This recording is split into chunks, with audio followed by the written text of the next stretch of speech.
Good morning बच्चों, how are you. आप सभी अच्छे होंगे। लॉकडाउन चला हुआ है तो आप अभी अपना टाइम वेस्ट ना करके बेटा अपनी स्टडी को रेगुलर रखें। तो आप जितना टाइम दे सकते हैं इस मजबूरी को, इस मुसीबत को आप थोड़ा सा सेटल करना चाहें तो बना सकते हैं। आपने एक लाइन सुनी होगी, आपदा को अवसर में बदलना। अब जैसे खाली समय आपके पास, जहां आपको आपकी कमजोरी नजर आती है आप उसको निकाल सकते हैं। आपको लास्ट वीडियो में रिलेशन के बारे में बताया था, तो आज आपको टाइप्स ऑफ रिलेशन के बारे में पढ़ाएंगे। उसी का पार्ट है टाइप्स ऑफ रिलेशन, कि जो रिलेशन हमारे एक बेटा आप सभी है ना अपने चैनल को लाइक, सब्सक्राइब, शेयर और बेल आइकन का बटन जरूर दबा लिया करें कि जो आपको नेक्स्ट वीडियो मिलती रहे। तो अब हम टाइप्स ऑफ रिलेशन के बारे में बात करते हैं। ये एक ऐसा चैप्टर है जो आपने +1 क्लास में भी पढ़ा था। Second chapter relation and function के नाम से ही था। अब दोबारा फिर वही चैप्टर उसी के नाम से, रिलेशन एंड फंक्शन के नाम से ही 12th में भी है। तो फिर इसमें डिफरेंस क्या है? वहां पे भी हमने टाइप्स ऑफ रिलेशन पढ़े थे, अब फिर हम टाइप्स ऑफ रिलेशन पढ़ने जा रहे हैं। तो हम एक ही चैप्टर बार बार क्यों पढ़ रहे हैं? ऐसा जो चैप्टर आपने +1 में पढ़ा था वहां पे बिल्कुल माइनर से पॉइंट पढ़े हैं। अब इसको थोड़ा सा और एक्सप्लेन करेंगे।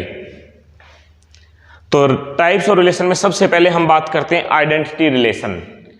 आइडेंटिटी रिलेशन में क्या, relation R in a set A is called the identity relation on A if A such that A belong to A. यानी कि हमारे पास जो रिलेशन बनेगा वो सेम एलिमेंट का सेम वर्ड के साथ।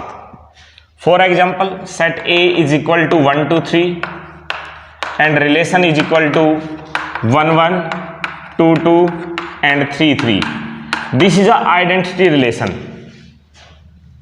इस डेफिनेशन का मीनिंग क्या है कि जो हमारे पास सेट ए था, उस सेट ए से जो हम रिलेशन बनाएंगे वो रिलेशन हमारा कैसा होगा, उसके जो एलिमेंट्स थे उन सभी एलिमेंट्स का अपने आप सेल्फ के साथ कोई ना कोई रिलेशन है। जो कंडीशन तो चलो मैंने नहीं लिखी है, तो 1 का 1 के साथ रिलेशन है, 2 का 2 के साथ रिलेशन है, 3 का 3 के साथ रिलेशन है। This is a identity relation. मैंने इसी के साथ दूसरा रिलेशन जो लिखा वो रिफ्लेक्सिव लिखा है। ये बताने के बाद फिर मैं इन दोनों के बारे में थोड़ा सा एक्सप्लेन करूंगा आपको। A relation R on a non empty set A, वो भी आपके पास नॉन एम्प्टी सेट ए था, इज अ रिफ्लेक्सिव। ये रिफ्लेक्सिव कब होगा, जब ए रिलेशन ए, आप इसको ऐसे for every A belong to A आप ऐसे भी लिख सकते हैं, नहीं तो उसकी फॉर्म में लिखना चाहें तो relation is equal to A such that for all A belong to A. ये होगा इसमें सभी एलिमेंट्स हैं, उसमें भी सभी एलिमेंट्स हैं, बट जो थोड़ा सा चेंज है ना वो बताऊंगा आपको। सपोज सेट ए वही है, रिलेशन की हम बात करें, इस रिलेशन में मैं क्या करता हूं 1 1 2 2 3 3, इसके साथ कोई एक्स्ट्रा पेयर भी आ सकता है, लाइक 1 3 2 3। ये पेयर मैंने लिख दिए हैं 1 1 2 2 3 3। इसके बाद एक्स्ट्रा भी लिखा हुआ ना, बट ऊपर आइडेंटिटी रिलेशन में तो ऐसा कुछ नहीं लिख रखा था हमने। तो बस इतना सा डिफरेंस है इसके अंदर। क्या डिफरेंस बताया? आइडेंटिटी रिलेशन के अंदर जितने हमारे पास उस सेट ए के अंदर एलिमेंट हैं इतने ही ऑर्डर पेयर आपको मिलेंगे, जबकि रिफ्लेक्सिव रिलेशन के अंदर उससे ज्यादा भी हो सकते हैं। तो आप नोट करके एक लाइन लिख सकते हैं इसके अंदर, क्या, एवरी आइडेंटिटी रिलेशन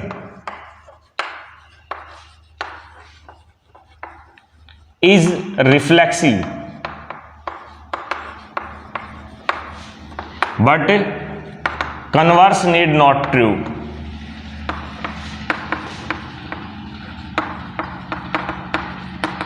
ये क्या बताया आपको कि जो आइडेंटिटी रिलेशन है वो सारे के सारे रिफ्लेक्सिव रहेंगे, बट रिफ्लेक्सिव रिलेशन आपका आइडेंटिटी हो ऐसा कोई जरूरी नहीं है। उसका रीजन, क्योंकि आपने देख लिया होगा कि यहां रिफ्लेक्सिव के अंदर एक्स्ट्रा पेयर भी हमारे पास मिले हुए हैं, जबकि आइडेंटिटी के अंदर ऐसा नहीं होता है। इस चीज का ध्यान रखना है इन दोनों के अंदर। इसके बाद जो नेक्स्ट में हम बात कर रहे हैं वो है सिमेट्रिक रिलेशन। सिमेट्रिक क्या कह रहे हैं? A relation R on a non empty set A is symmetric. कब होगा?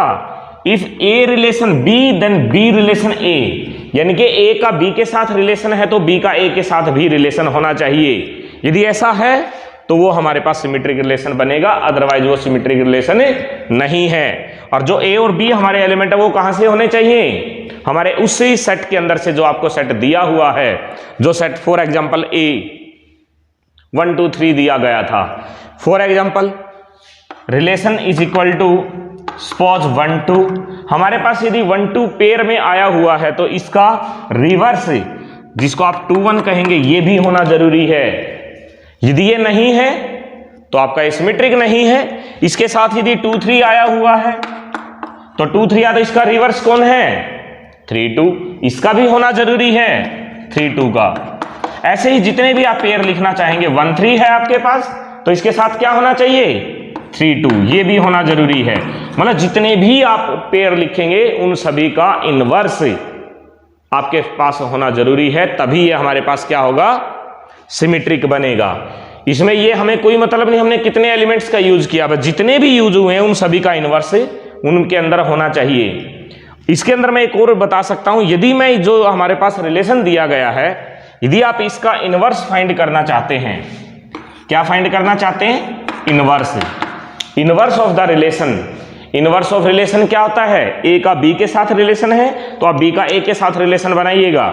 यदि आप ऐसा कर सकते हैं, इसका इनवर्स 1 2 को आप 2 1 लिखिएगा, 2 1 को 1 2 लिखिए, 2 3 को 3 2 लिखेंगे, 3 2 2 3 1 3 3 1 में, सॉरी ये लास्ट में 1 3 का 3 1 लिखना था, 2 लिखा गया था।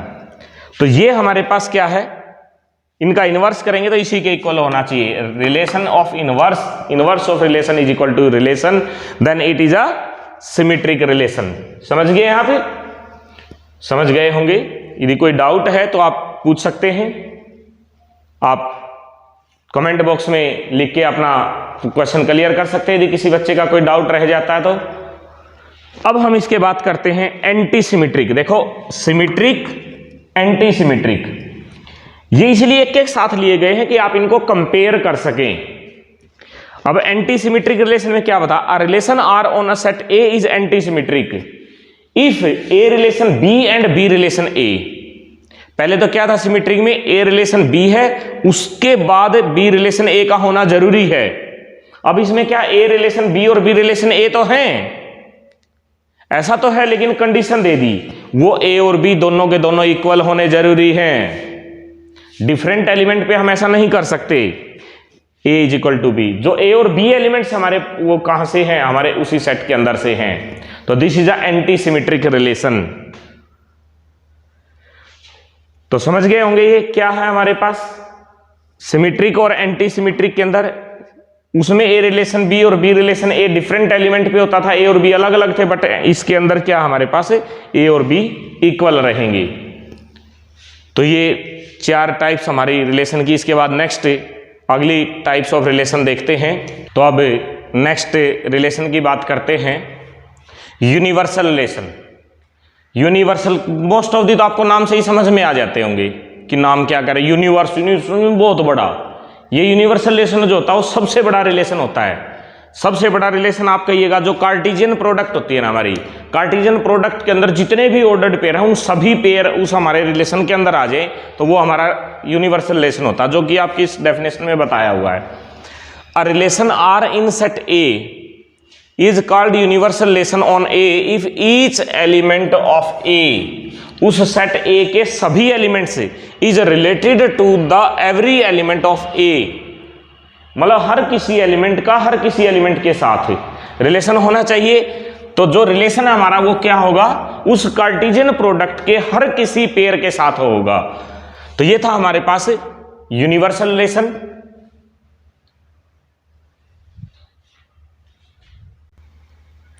अगला रिलेशन आपका नेक्स्ट रिलेशन वॉइड या फिर एम्प्टी रिलेशन।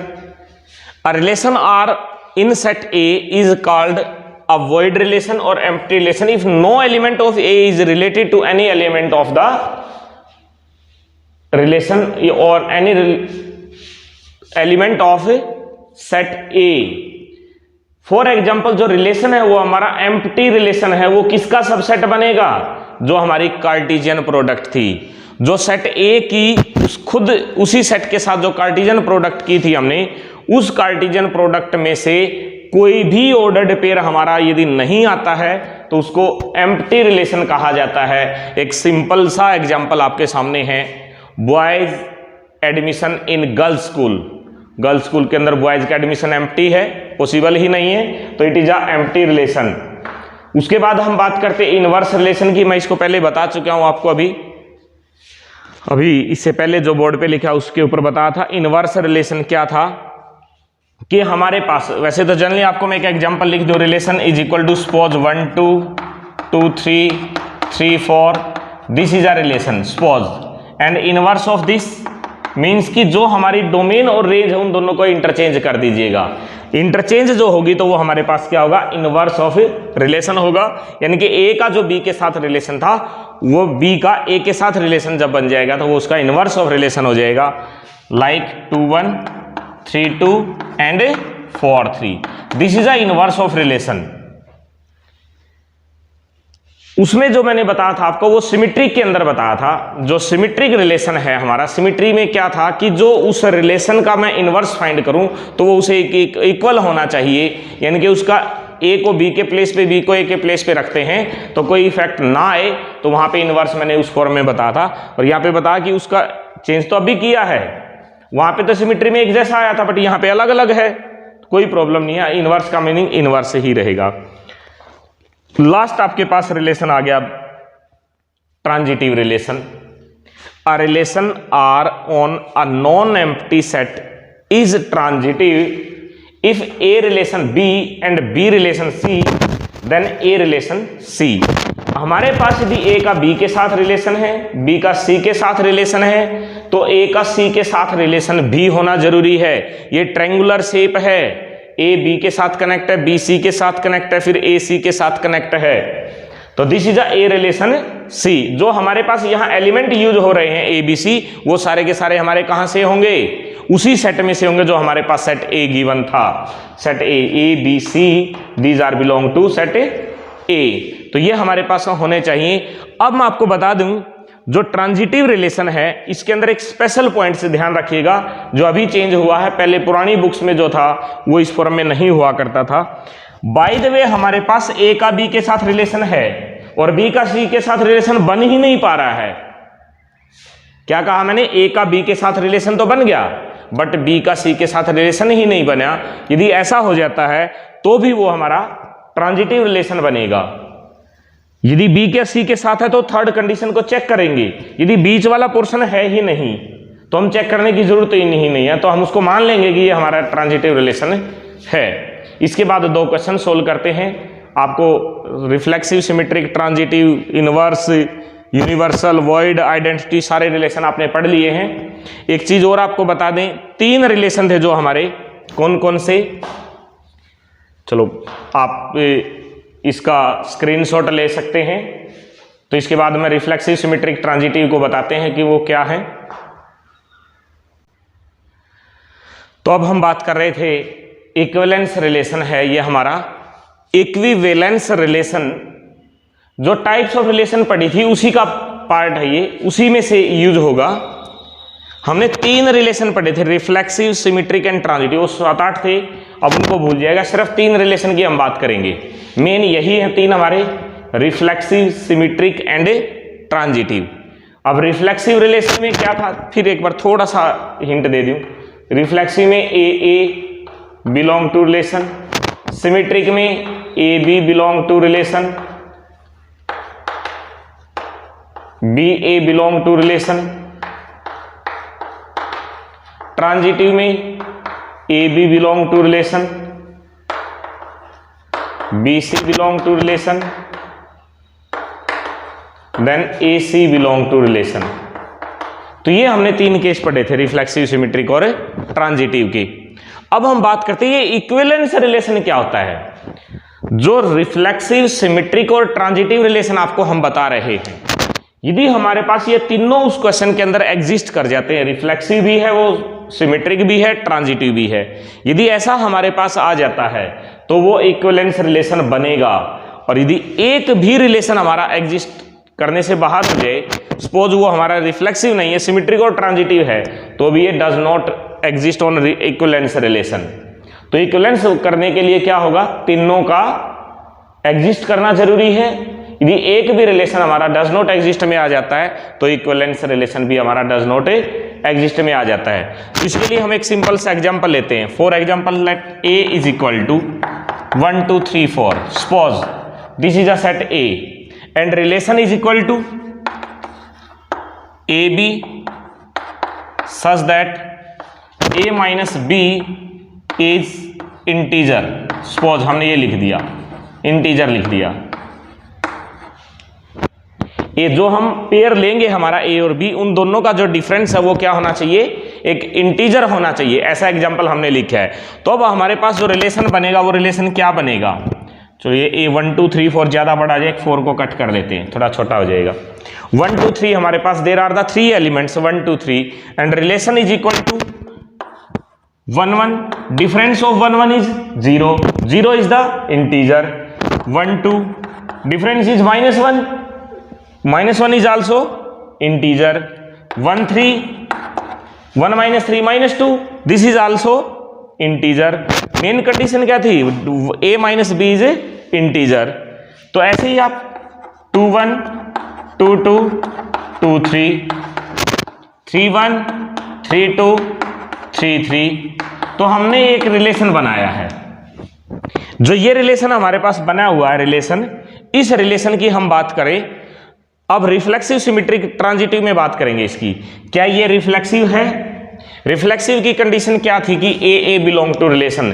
जो हमारे पास उस सेट ए के अंदर एलिमेंट दिए हुए हैं 1 2 3, ये 1 2 3 हमारे 1 1 2 2 एंड 3 3, इन तीन का होना जरूरी था और ये तीनों हमारे पास हैं।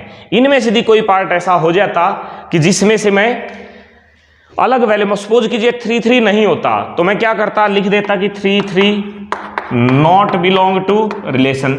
ये लिख के और बोल देता है it is not a reflexive relation because 3 3 is not belong to relation.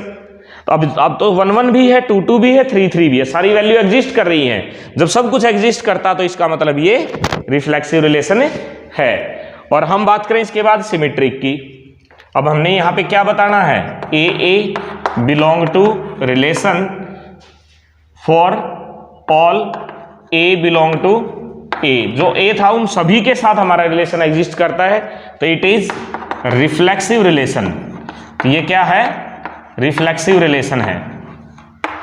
उसके बाद हम बात करते हैं A B belong to relation, B A also belong to relation. हमने चेक किया 1 2 इसके अंदर है, 2 1 भी है, 1 3 था तो 3 1 भी है, 2 3 है तो 3 2 भी है, मीन्स कि सभी का इनवर्स अवेलेबल है। तो इसका मतलब A B belong to relation है, B A belong to relation. जब ए माइनस बी हमारा इंटीजर है, बी माइनस ए हमारा इंटीजर है, जब सब कुछ इंटीजर में है तो इसका मतलब ये सिमेट्रिक बनेगा हमारे पास, इट इज सिमेट्रिक रिलेशन। जो भी रिलेशन की बात करें वो हम सभी बता सकते हैं। तीसरा केस ट्रांजिटिव। ट्रांजिटिव में क्या था, A B belong to relation, B C belong to relation, then A C also belong to relation. देखिएगा 1 2 2 3 1 2, इसका एंड पॉइंट्स क्या है 2। अब 2 से स्टार्ट होने वाला देखिएगा, 2 से स्टार्ट होने, ये भी है, ये भी है, ये भी, कितने भी ऑप्शन ले सकते हैं आप। 2 1 लिया तो 1 2 2 1 के बाद 1 1 चाहिए, वो ये रहा। 1 2 2 3 के बाद 1 3 चाहिए, 1 3 ये रहा। मीन्स की सारी वैल्यू अवेलेबल है हमारे पास। जब सारी वैल्यू अवेलेबल हैं तो इसका मतलब क्या हुआ कि इट इज ट्रांजिटिव रिलेशन। ये हमारा क्या हो गया, ट्रांजिटिव रिलेशन बना है। अब जब तीनों के तीनों एग्जिस्ट कर जाते हैं तो आप लिख सकते हैं इट इज इक्विवेलेंस रिलेशन। आप ऐसा लिखा जा सकता है, पहले तीनों को वेरीफाई किया जाएगा, जब सारे के सारे एग्जिस्ट कर जाएंगे तो उसके बाद हम बताएंगे कि ये इक्विवेलेंस रिलेशन है। आपके पास जो इसकी डिटेल थी वो आपको सारी पता लग गई है, क्वेश्चन करा दिया आपको एक। अब आप अपना जो रिलेशन का टॉपिक है उस रिलेशन के टॉपिक को कंप्लीट कर सकते हैं।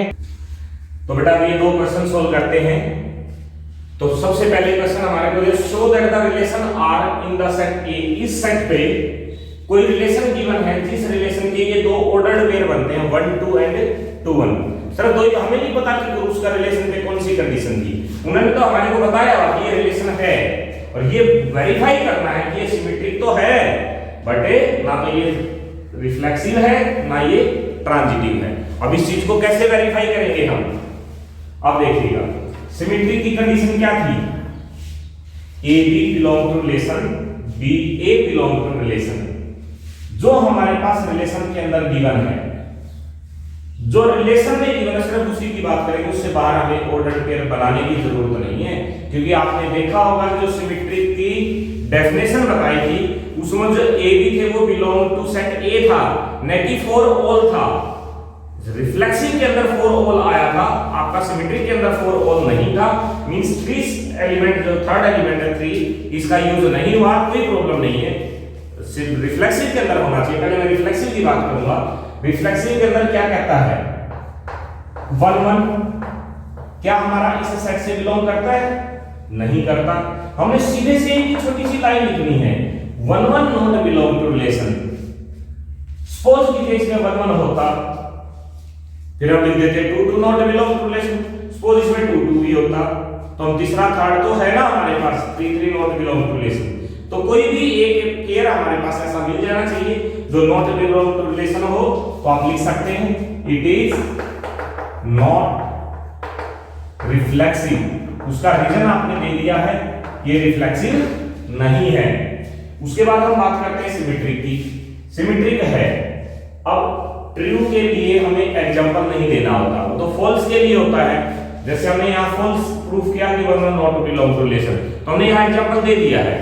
तो सिमेट्रिक में एग्जांपल नहीं देंगे क्योंकि सिमेट्रिक तो है, तो आपने यहाँ पे बताना होगा कि जो ए बी है वो बिलोंग टू रिलेशन है, then B A also belong to relation, ये भी बिलोंग है और ये भी बिलोंग करता है, दोनों के दोनों जो हमारे पास बिलोंग कर रहे हैं, तो हम इसको रिलेशन को इंटीजर सिमेट्रिक रिलेशन बना सकते हैं। कब, जब हमारे पास रिलेशन अवेलेबल ना हो।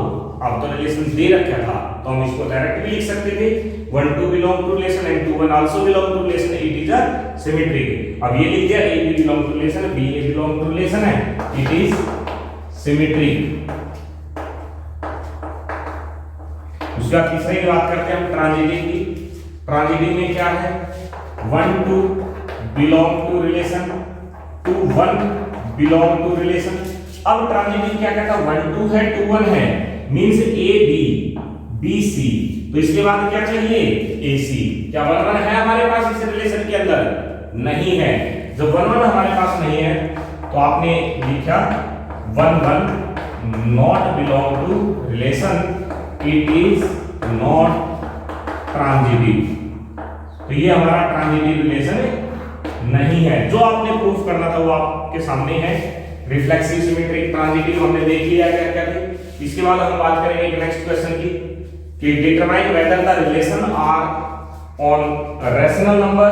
रैशनल नंबर है जिसमें जीरो का यूज नहीं किया गया। Define by the A B belong to relation. जो रिलेशन है हमारे पास वो इस कंडीशन को सेटिस्फाइड करने वाला रिलेशन है हमारे पास कि A B belong to relation. भी ऐसे एलिमेंट्स हैं ए और बी जिन दोनों की मल्टीप्लाई करें तो क्या आना चाहिए, 4 आना चाहिए। जब ए और बी की मल्टीप्लाई 4 के इक्वल है तो वो रिफ्लेक्सिव सिमेट्रिक एंड ट्रांजिटिव में से बताना हमें कि कौन सा होगा कौन सा नहीं होगा। तो अब ए बी, जब आप रिफ्लेक्सिव की बात करेंगे, जब ए की बात कर रहे हैं, व्हेन जब ए की बात करेंगे तो क्या होगा, वो A square is equal to 4, then A is equal to plus minus, यानी कि सिर्फ इन दो एलिमेंट को छोड़ के किसी की मल्टीप्लाई हमारे पास हो ही नहीं सकती कि जिनकी मल्टीप्लाई को हम प्रूफ कर सकें।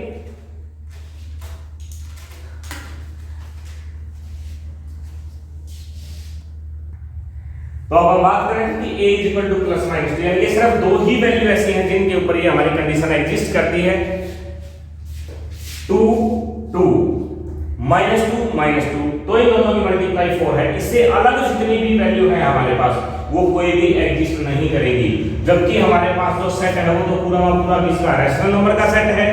अब रैशनल नंबर में तो बहुत सारे एलिमेंट्स हैं, for example 1 1 not belong to relation, reason क्योंकि 1 की और 1 की मल्टीप्लाई किया 1, जबकि वो क्या कह रहे हैं 4 आनी चाहिए मल्टीप्लाई, तो इट इज नॉट पॉसिबल। तो 1 1 not belong to relation, it is not reflexive. ये हमारा रिफ्लेक्सिव रिलेशन नहीं है। इसके बाद सिमेट्रिक की बात करते हैं। तो सिमेट्रिक में क्या था, ए और बी की मल्टीप्लाई है जो 4 के इक्वल, तो बी और ए की भी 4 के इक्वल होगी, यानी कि A B belong to relation, B A belong to relation A B is equal to 4, then B A is equal to 4। Multiplication is commutative. क्या है, मल्टीप्लिकेशन इज कम्यूटेटिव। ए की बी से मल्टीप्लाई, बी की ए से multiply, दोनों की multiply एक जैसी रहती है, तो it is a symmetric relation. लिख देंगे इसके बाद। तो ये हमारा कौन सा रिलेशन हो गया, सिमेट्रिक रिलेशन। तीसरी हम बात करते हैं ट्रांजिटिव रिलेशन की। तो ये ट्रांजिटिव रिलेशन भी नहीं है। उन्होंने कहा कि ऐसी वैल्यू लीजिएगा कि 1 ए की बी से मल्टीप्लाई करें तो 4 आए, बी की सी से मल्टीप्लाई करें तो भी 4 आए, लेकिन जब ए की सी से मल्टीप्लाई करें तो भी 4 आए, ऐसा पॉसिबल नहीं है हमारे पास।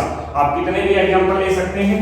फॉर एग्जांपल देखिएगा, आपने लिया 1 4 belong to relation, after this 4 1 belong to relation, क्योंकि 1 की 4 से मल्टीप्लाई 4 है, रिलेशन से बिलोंग कर गया। नेक्स्ट हमने 4 से स्टार्ट करना था, 4 की 1 से मल्टीप्लाई है, वो भी बिलोंग कर गया हमारा रिलेशन से। But 1 1 not belong to relation, not belong to relation, तो इट इज नॉट ट्रांजिटिव। तो ये हमारा ट्रांजिटिव रिलेशन नहीं है। तो आपको पता लग गया होगा कि रिफ्लेक्सिव, सिमेट्रिक, ट्रांजिटिव कैसे सब पता करते हैं। तो आप इस तरह से क्वेश्चंस को सोल्व कर सकते हैं। अब यदि वो हमारे से इक्विवेलेंस की बात करते हैं, दोनों एक ही कंसेप्ट के अंदर आते हैं, हो सकता है कुछ बुक्स में ये एक्सरसाइज अलग अलग दे रखी हो, दोनों एक ही कंसेप्ट है। अब इसमें क्या था, नॉट रिफ्लेक्सिव है, तो इसका मतलब ये हमारे पास इक्विवेलेंस रिलेशन नहीं है। इसके अंदर भी ऐसा ही हुआ, रिफ्लेक्सिव नॉट आ गया, सिमेट्रिक पे यस आ गया, तो ये भी इक्विवेलेंस रिलेशन नहीं है। तो बच्चों आपने एक टॉपिक पूरा करना है रिलेशन का। इसके बाद नेक्स्ट टॉपिक हमारा फंक्शन का है। वीडियो को लाइक और सब्सक्राइब जरूर करेंगे। Thank you.